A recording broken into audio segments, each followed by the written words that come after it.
Hello there, Lee Webb, he, him, his, here with Delaware Ohio Pride. We're going to hold a few minutes here to get people and let people get in here and stream before we get started. Sorry about the technical difficulties. We did have some of our panelists have some technical things, so they may be coming in and out throughout the night. One of the panelists is traveling as well, so they may be just doing audio rather than video. But we are going to hold for a little bit longer and get some more people into the room before we get started. Feel free to comment in whatever system you are watching us on to let us know you are here. We will have a section at the end where we will have some of your questions that you put into the comment section that we will ask the panelists towards the end of our stream. But we're going to hold here for maybe a minute or two more and let some more people get in here before we get started.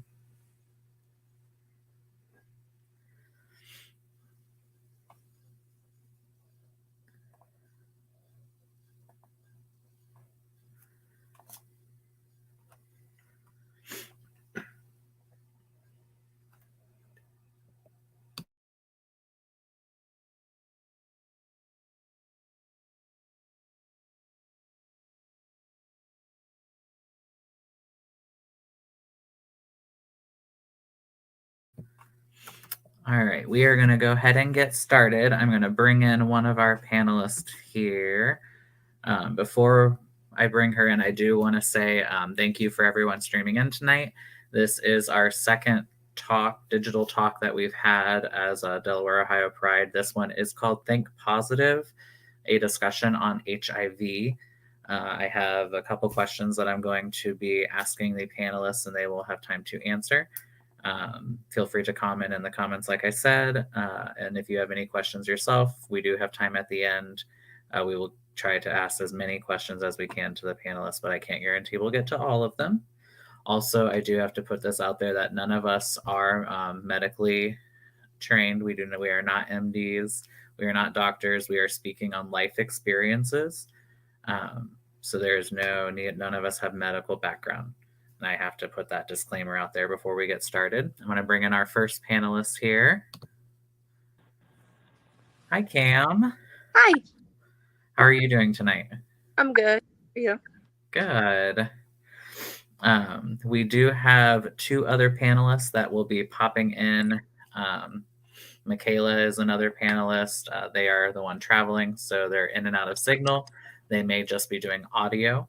And then we have another panelist that we're still having technical difficulties with of trying to get connected. So we are going to get started.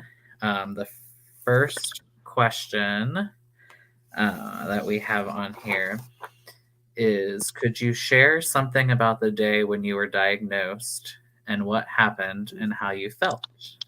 Cam, I'm going to go ahead and let you do that. All right. So the day that I was diagnosed, I was in high school. It was my senior year. I was 18.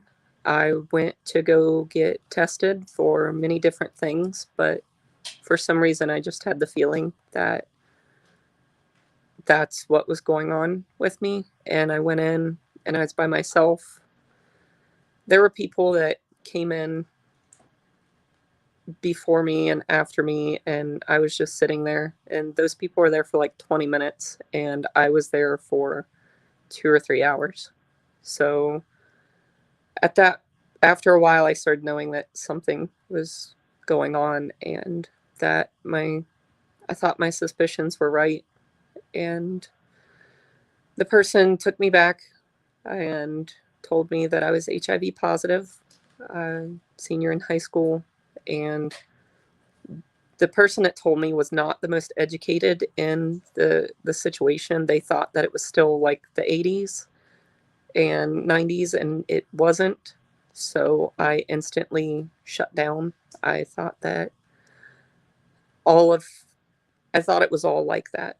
Like it was still just happened and just came out, and I thought there was no medicine or anything. And it was a while later when I found out that there was medication and that I could actually live a full, healthy life with just one pill a day. So that's kind of my experience with finding out about it. Thank you for sharing that. As far as our other panelists, Your sound is going all wonky. Can you hear me better now? No, sounds like you're in a fan.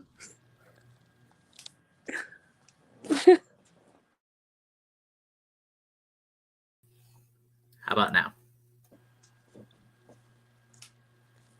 Does it sound okay? Nope. It still sounds like you're in a fan. Once again, technical difficulties, everyone. I apologize.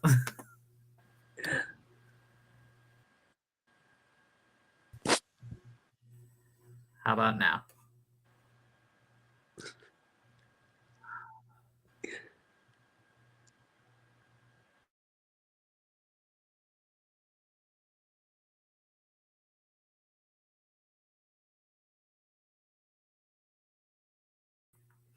All right, I'm going to pull Cam away, and then I'm going to leave and rejoin.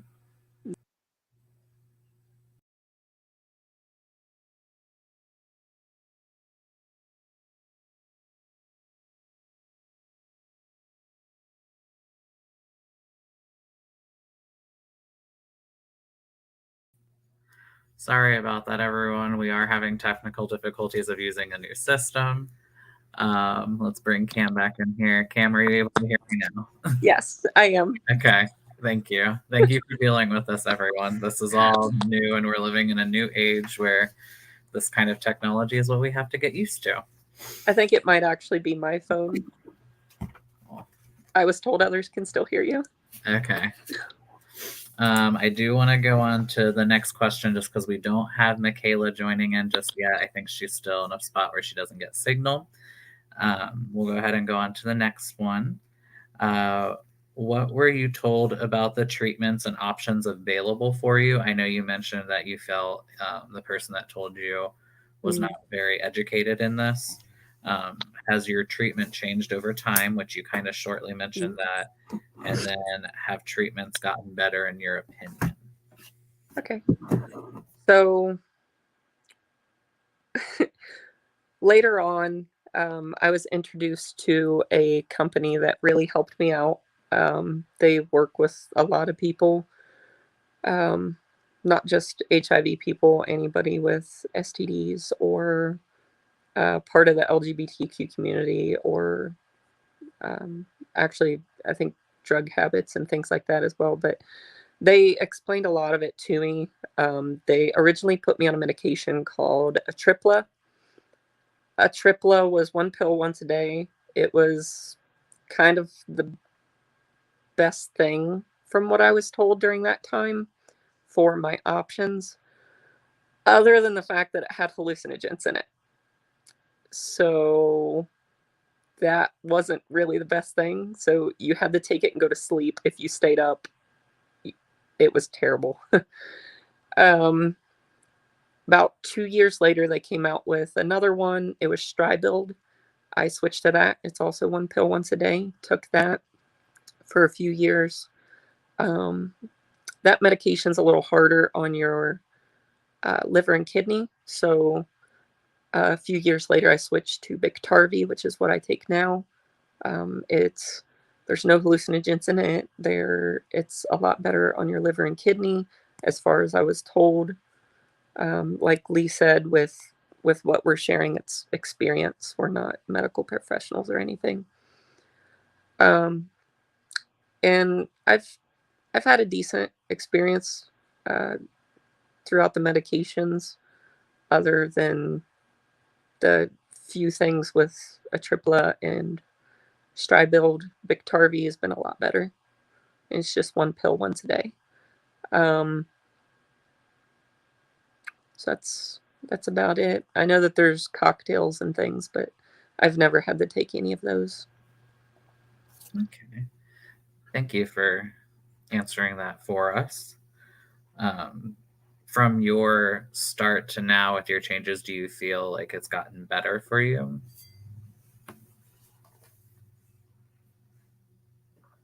Hold on one second, Lee.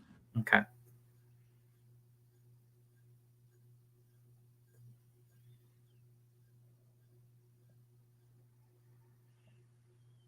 Answering that for us.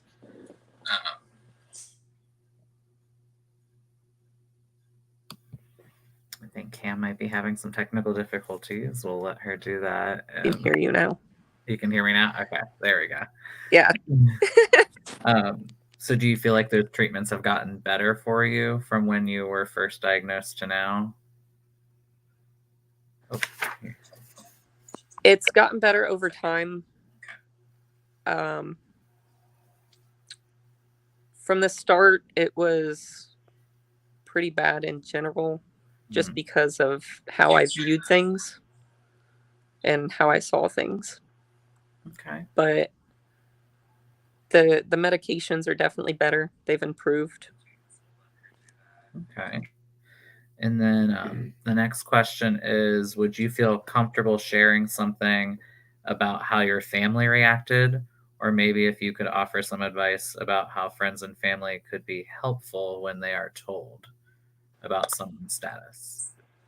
My family, so the only person that I really told was my sister and my mom. My mom freaked out and basically prayed that she would get it and I would be fine. And I think she actually lost it more than I did. I realized during that time, at first I shut down. I didn't want to talk to anybody. I didn't want anybody around me. I felt like a bomb that was going to explode, and I just didn't want to involve people with that. And later on, I realized that I didn't want to do that. I didn't want to shut down and push people away because I knew that I shouldn't do that.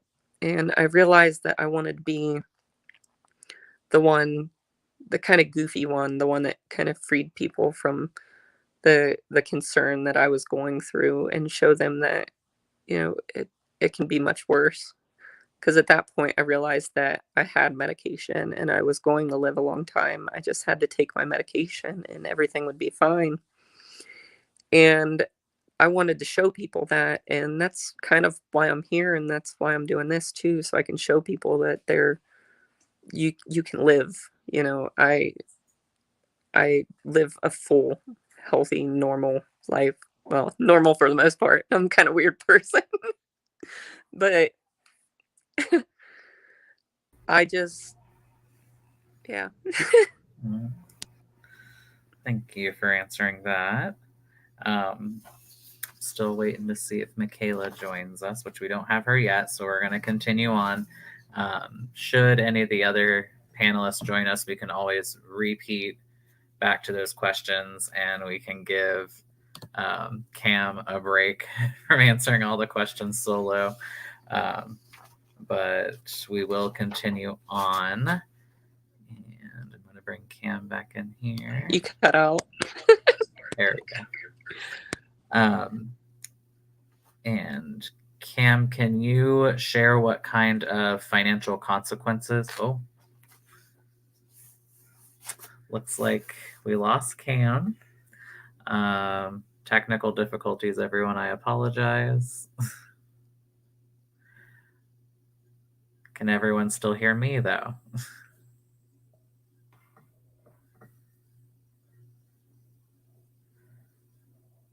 And should any of the other Hi. panelists join us? Can you hear me? Back to those questions. No, I will log on another device. I'll be right back. Okay. All right. All right, everyone. While we're waiting for Cam to log back and we're waiting for Michaela, I will mention again that if you could comment in the comment section for whatever device you're watching us on. If you have any questions for the panelists, please type them in there. We are writing them down and we will have a question and answer session at the end of the stream. We will try to get to as many of your questions as possible. We will not be able to get to all of them. And I do want to mention again that everyone here is speaking from life experiences. We are not medically educated. We do not have our MDs. So this is strictly life experiences. Also, want to mention as well that World AIDS Day is tomorrow. That's December 1st. That is another reason why we decided to have our event tonight. And I'm going to bring Cam back in here. Hello. Hi there. Are you able to hear me now? Yes. Okay. We'll go on to the next question. We still don't have Michaela in here yet. Okay. Can you share what kind of financial consequences from treatment and medication that you've had and how you have dealt with that? All right. So medication, just so everybody knows, medication for HIV treatments, as far as my medication is, with no insurance or anything, would be $3,000 a bottle. That's 30 pills. It's once a month. Who can afford $3,000 a bottle? And if they could, would they really want to pay it? Fortunately for me, I have insurance and a system called Ryan White. Ryan White they named it that because there was a kid that ended up getting HIV through a blood transfusion, and he was the first person that was actually recognized to not be within the LGBTQ community because he was like 13 years old.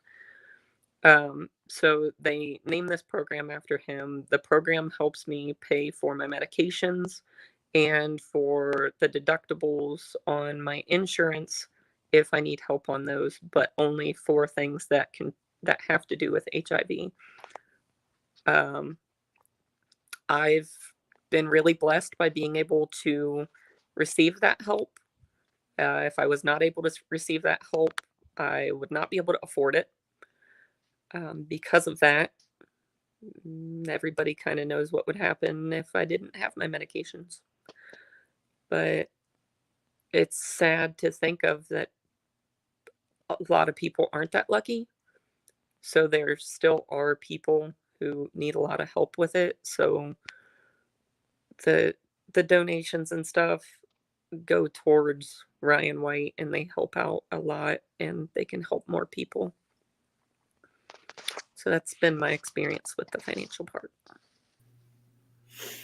Thank you for answering that. $3,000. Yep. Wow. I can go get a statement right now. That is insane. $3,000. Even if somebody made $3,000, they wouldn't be able to pay rent. Wow.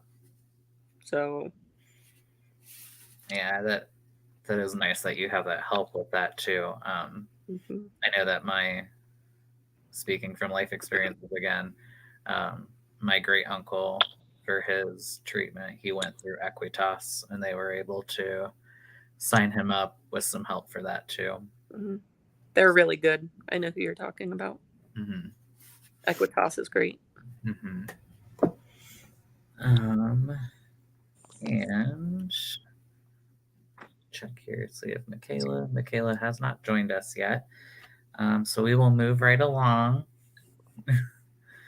And we have the next question is, what are the biggest misconceptions you've encountered about HIV?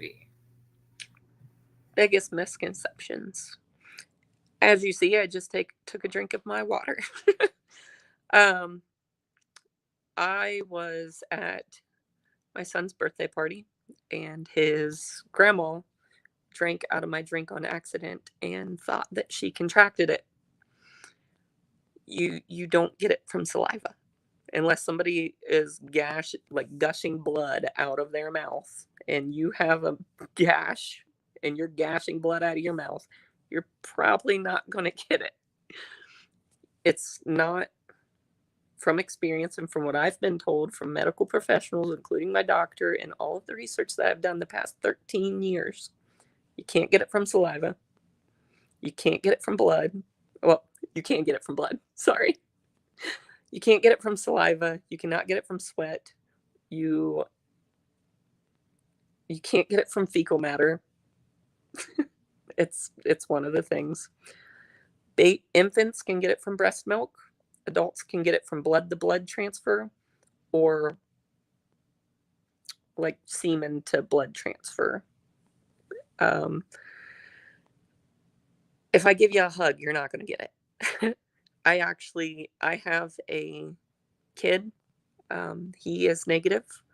My spouse is negative, and anyone that I've ever been with is negative, from the time of getting it until now. I've had it since I was 15. I didn't know I had it until I was 18. I was sexually abused, which is how I got it. And yeah, it's just a lot of misconceptions. I'm not going to die as long as I have my medications. Doctors say that it's impossible to transfer it to a partner when you're on medications. I say implausible because I'm not going to say what's impossible and what's not impossible, because I'm not the one that created this crazy place. Speaking, you went kind of touch base into our next one. Can you explain the term? A lot of time when it comes to HIV education, a lot of people see the terminology "you equals you." Mm-hmm. Would you be able to explain that for someone who's probably has no idea what that means?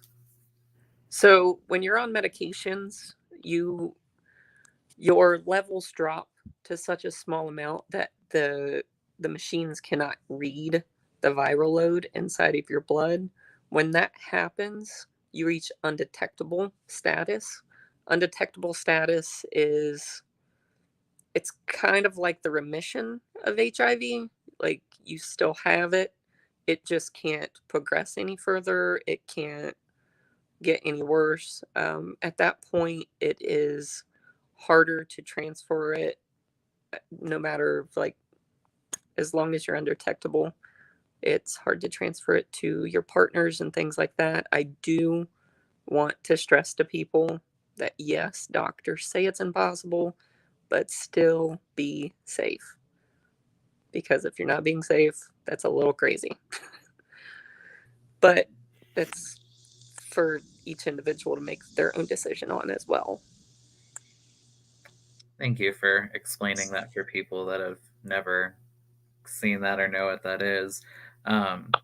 Kind of stemming from that, in your opinion, what is PrEP, and when is it or isn't it a good idea for someone?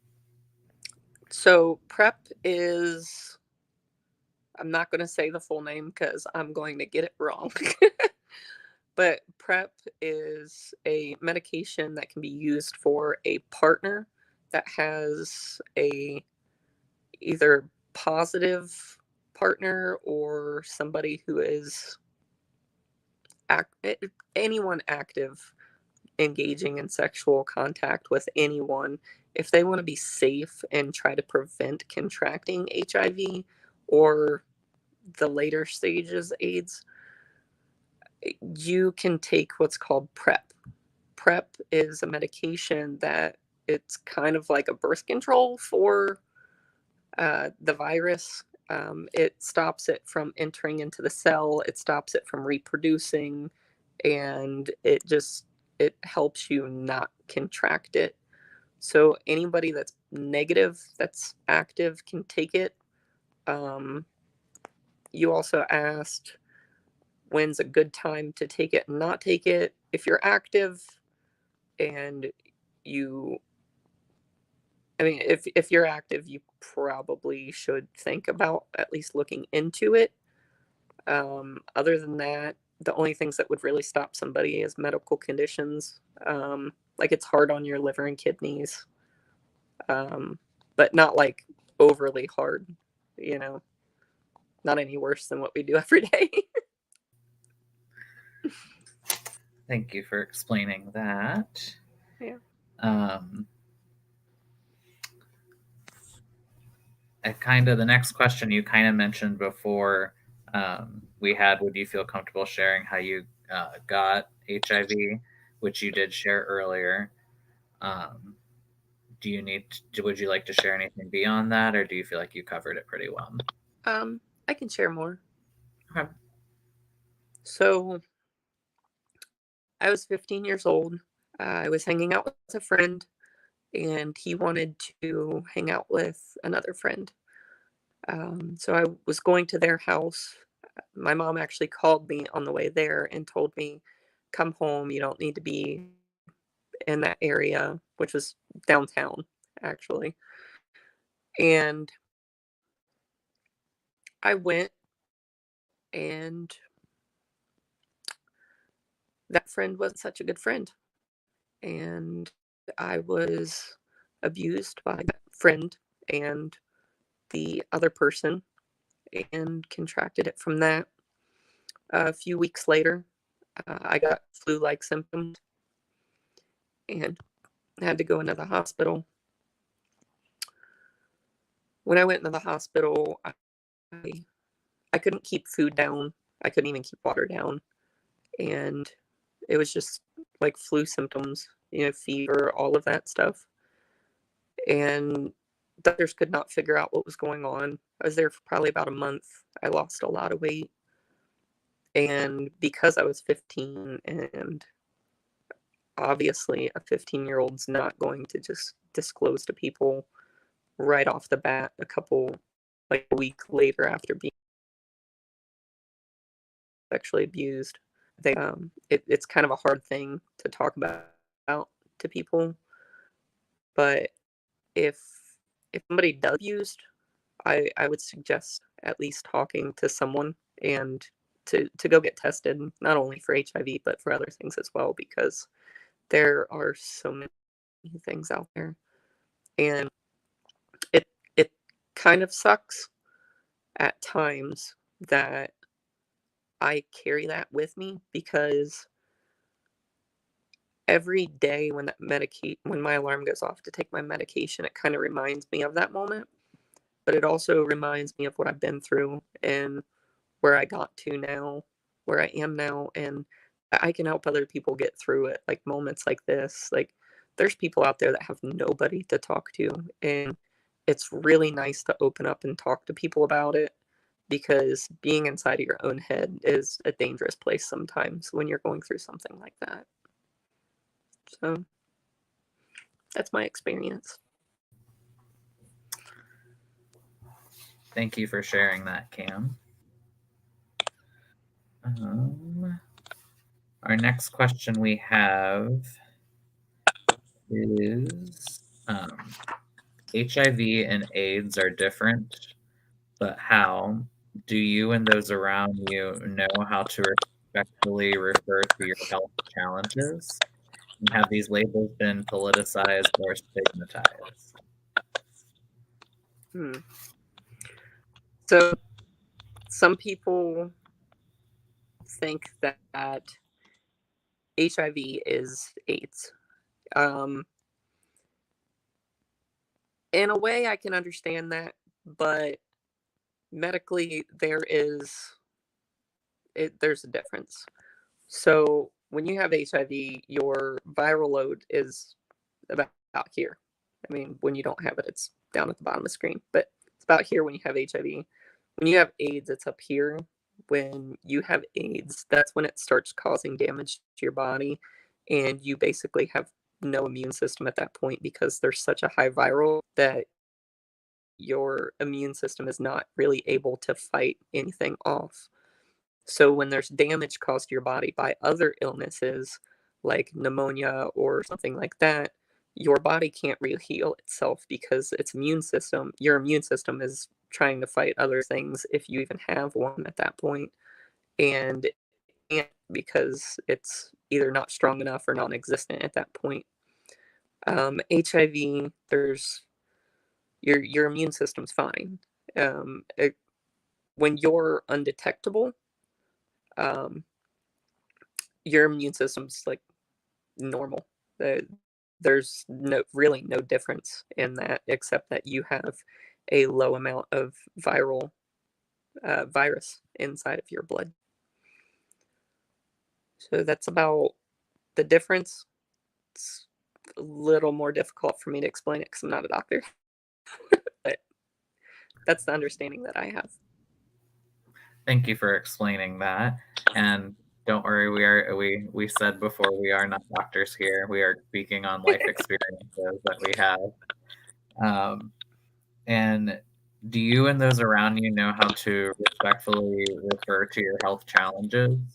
Do you find anything different that maybe those around you wish they knew for your health Um, challenges? the most offensive thing to me is when people don't have questions. I would rather somebody ask me questions. Um, it's kind of a weird thing, I guess. Uh, you think that asking questions would be offensive, especially if they are way off topic, like, can you get it through sweat, you know, or from drinking after somebody? That's not a dumb question. There are no dumb questions. If someone doesn't know, they they should ask somebody that does. And if they don't know somebody that does know, they should, talk to a doctor because they do know, or get online and kind of look up good websites, not not Facebook news websites. They should get on and look at like Equitas Health, like what you were talking about, or the actual AIDS Society website, and actually look up things like that. Thank you for sharing that with us. Kind of what you said, another good resource with World AIDS Day being tomorrow. Um, I think there is a World AIDS website that has Mhm. tons of information for people that want to learn a little bit more. Um, so that's just another option out there for everyone. Um, Next question was, what are some of the indirect or unexpected effects in your life from your positive HIV status? Positive effects, this right here. I get to sit here, speaking of the alarm, I get to sit here and talk to people about it. I get to sit here and express the things that I've been through and the things that I know other people are going to go through. And if they're sitting there alone right now and they're watching this video, they're not alone because they get to see someone and listen to somebody that's been through some of the similar things. And it's 13 years is quite a long time, especially for something like this. But, you know, there's people that have had it for way longer. I mean, one of the people that were supposed to be on this panel are much older, but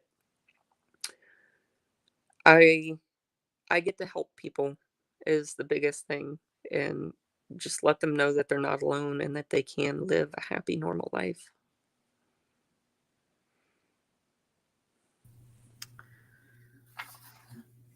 Thank you for sharing that. We're going to do one of the chat questions now. We had a question pop up. Okay. Um, it says, in your experience, does the LGBT community have the same misconceptions about HIV as the non LGBT population? This comes from Martha Filippic, one of our board members. Yes, absolutely. It doesn't matter what community somebody's in. The information is not given to anyone, really. It's getting a lot better. I actually see billboards and signs and commercials and stuff about things like this. PrEP, the uh, there's a lot of billboards actually, but a lot of people still think that this it's still stigmatized. Even schools still teach the wrong thing. And not all of the schools, but a lot of schools teach that it's like the 80s, you know.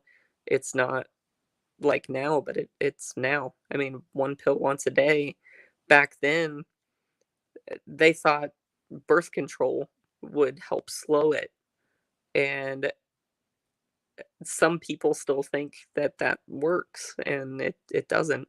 You like stuff like that, you need to go to a doctor and talk to them about it. But it doesn't matter what community you're in. There's stigmatism in all of it. And that question was from Martha, one of our board members. She sent that in. Thank you, Martha, for putting that in the comments. It's a good question. Yeah, that was a very good question. Another thing I kind of wanted to mention, it isn't a question on there, but I know you and I, we're friends outside of this, and we've talked. And you mentioned about doing things different. There was a comment you said when I've talked to you about this before, about how you wouldn't change anything or like doing things different in the past if you could. Would you be able to kind of mention that? Because I know when I talked to you about this, I was very touched by it and in tears. And I feel like it's definitely something that other people need to hear if you're okay sharing that. I am. I get the question a lot. If I could change it, would I? If I could go back and change that, if I could go back and just take away the things I went through, take away the abuse, take away the HIV, take away the medications, just to erase everything that happened in my past, I wouldn't. Or to even take away that one moment, I wouldn't. Because those moments led me to being exactly where I am right now. If I wouldn't be on this panel, nobody would be on this panel, actually, because I'm the only panelist right now. But this wouldn't have been able to happen. Even if there were other panelists, I wouldn't be able to be here sharing this moment with everyone watching and everyone who will watch this. Everything happens for a reason. There's not a speck of dust in the universe out of place. It's all exactly where it needs to be. Thank you. Are you gonna cry, Lee? No, I'm not gonna cry. I already cried once. I'm not gonna cry again. I'm gonna look in the comments here to see if we have any more questions for you. And it looks like so far that was the only one. I have like two screens going on here right now, YouTube and Facebook on both screens. But last question on there was, is there anything that you feel like we didn't go over, that we didn't ask, that you would like to share with the audience? I know that our stream was kind of shortened today with one panelist, but I enjoy spending time with you and seeing you. So even if it's just you and me, and Yeah. the information that we've got out has been tremendous. But is there anything that you I feel hope other people have some questions. I know. Right. Let's see. Looks like we had a comment from Amy on YouTube. Amy She said I'm crying crying again. again. I'm sorry, Amy. Don't cry.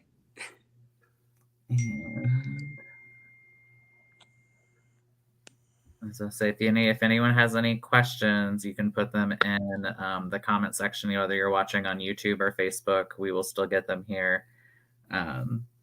There's no dumb questions. Yeah.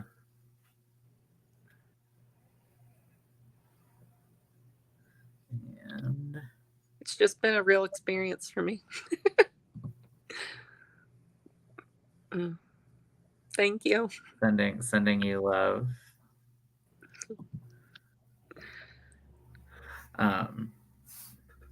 Did you feel like there was anything we didn't cover that you wanted to hit, possibly? I know that. So I entered into a group for a while for people who were underage, who had Well, I mean, it was 20 and younger who was, uh, hold on.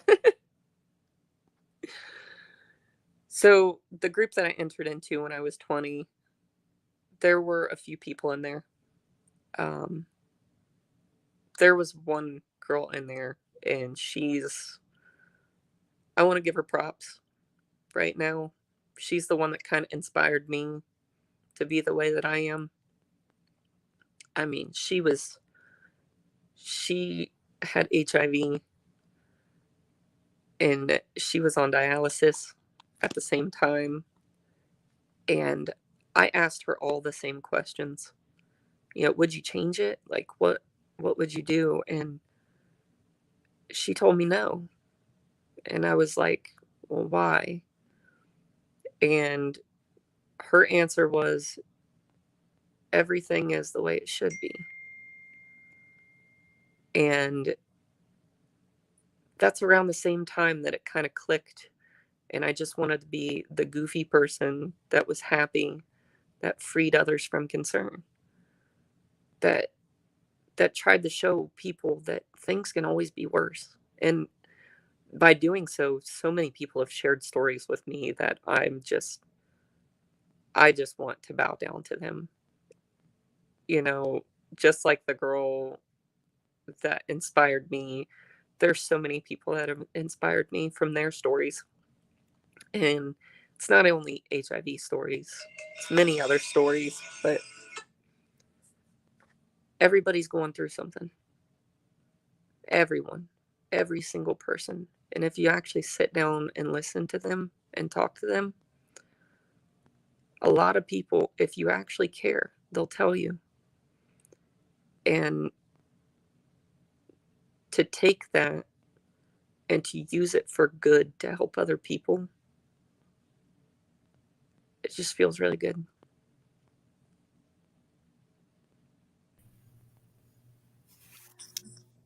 Thanks for sharing that, Cam. Let's check the comments here again to see if we have any new questions added. We have claps and love. Mm-hmm. And then we have I got a message saying there was one on Facebook. There was one on Facebook? Yeah. Okay, let's look here.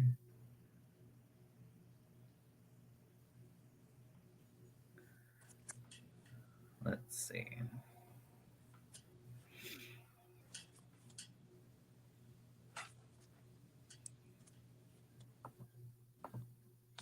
Dual screens. Let me look here. I don't see any on there. Let me look here.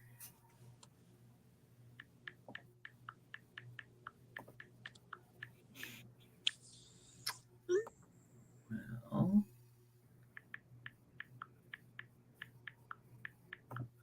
let's check one more page.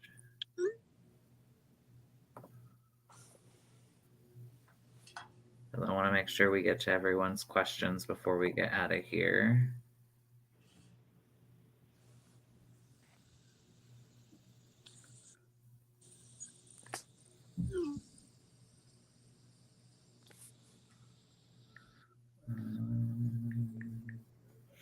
I say I've checked the Facebook page and I've checked the Facebook group page and I don't see questions. Okay. Oh, it looks like here we did get a question. We have a question from Maya Gilbert. She said, I have lived through the 80s and seen how much stigma was present around AIDS then. Do you find any difference in attitudes now from when you were first diagnosed? Yes. So I was diagnosed, I think it was 2010. There's, even from 2010 until now, 10-year difference. There's a huge difference and how people see it, and because there's more knowledge getting out there, and there's more education about it, and people are actually talking about it because it's been hush hush for so long, and people are just scared of it and scared to talk about it. Just like the whole COVID thing going on, a lot of people are scared to talk about it, and a lot of the news that's spread about it is false. It's going to happen for years. That it, the stigmatism is not going to die for a while on HIV, unfortunately. Um, so I have someone now, but at one point I was dating and things like that, and there's people that would instantly just stop talking to me because of it, and that it didn't feel good. They wouldn't even want to ask a question about it. They would just, no, I'm done. So there's still a huge stigmatism. A lot of people think that it's still like the 80s. They think that medications aren't the way they are, and they think that transferring it isn't the way that it is, and you know, it'd be like that for years to come. I hope that it dies a little faster though. Education's the best part though. This right here, it helps educate. Thank you, Cam, for answering that question from Maya Gilbert. Thank you, Maya, for putting your question in there for us. Um, Stemming from that, I do have a family member that was supposed to be a panelist tonight. They were having technical difficulties and couldn't join us. But um, just speaking from there on that question that Maya asked, I do know that when I was younger, they were given, when they were first diagnosed, they were given 4 years. He was told 4 years to live. And this would have been back in the 90s, I think 92. And he's doing great now.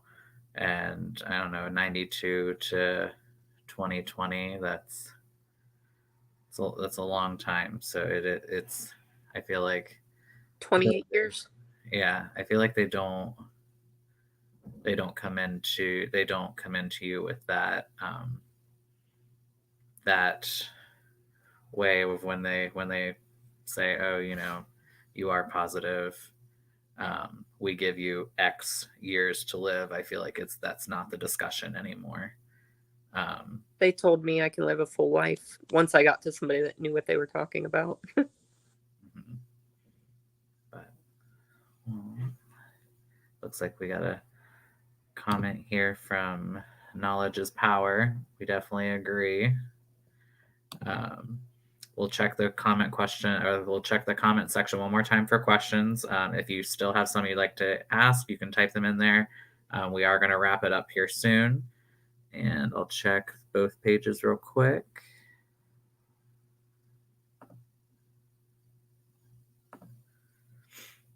And while I'm checking, Cam, thank you for joining us tonight. Happy to see you again. And thank you for sharing your story. Kind of our comment that we just had come across the screen, knowledge is power. And talks like these and education is only going to better us as a society. Mm-hmm. And we thank you for sharing your story and thank you for being who you are. Thanks. And I love you. I love you too. I'm not seeing any comments on either page. So I am going to, if you'd like, did you want to share anything else before we close out or give a goodbye? I can give a goodbye. Give a goodbye. Okay, go ahead and give a goodbye. Thank you, Cam. Have a good night, and I'm sure we'll see you around, okay? Bye. Thanks for watching. All right, bye. Bye. All right, everyone. Thank you for tuning in. Our other panelists weren't able to join us. We will have more talks later on scheduled. This is probably going to be a series that Delaware Pride will end up doing. Once again, this will, if you know someone that needs to watch this but didn't get a chance to watch it live, it will be on our Facebook page. It'll be saved on there, and on the YouTube page that we just now started, it will be there as well for people that couldn't watch the event live. I hope that everyone had a safe um, little break if you celebrated Thanksgiving, and we will see you all next time. Remember, World AIDS Day is tomorrow. You can check out their website there. They have a bunch of information. And everyone have a good night. Thanks for tuning in.